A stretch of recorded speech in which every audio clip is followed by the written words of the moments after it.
जय हिंद। आज चर्चा करेंगे क्लास 9 जीव विज्ञान को अंग्रेजी में बायोलॉजी कहते हैं, चैप्टर 1 क्वेश्चन और आंसर।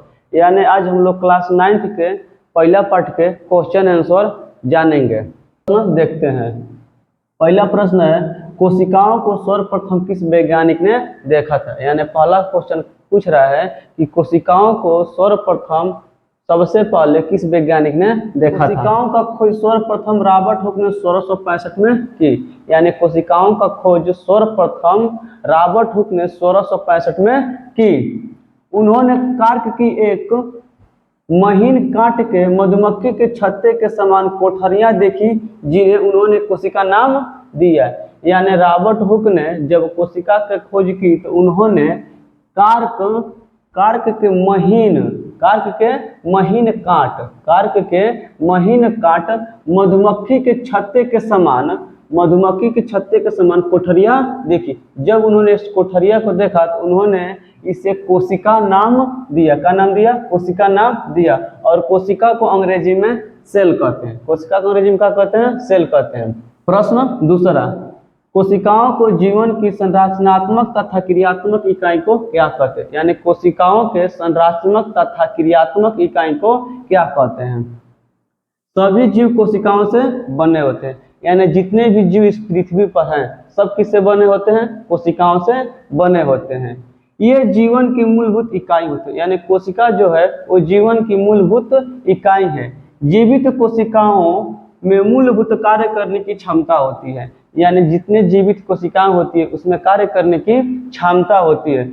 अतः इसे जीवन की संरचनात्मक तथा क्रियात्मक इकाई कहते हैं। अतः कोशिकाओं के संरचनात्मक तथा क्रियात्मक इकाई कहते हैं। प्रश्न तीसरा, कोशिका भित्ति कहाँ पाया जाता है। कोशिका भित्ति पादप कोशिकाओं में पाया जाता है।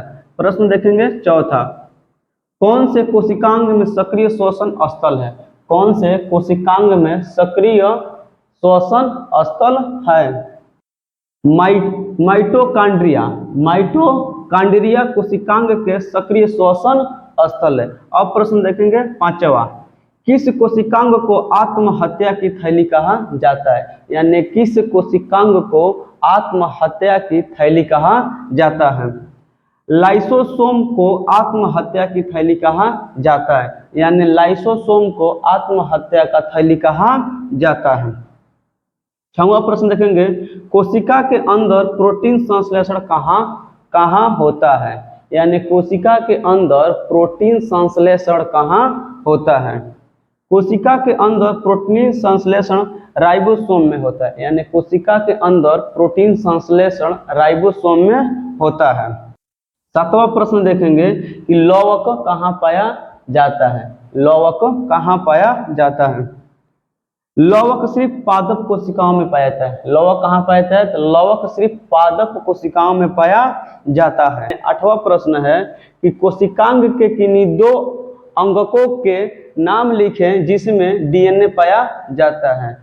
उत्तर में कोशिका के दो अंग माइटोकॉन्ड्रिया तथा लवक में डीएनए पाया जाता है। यानी कोशिका के दो अंग होते हैं, माइटोकॉन्ड्रिया तथा लवक, दोनों में ही डीएनए पाया जाता है।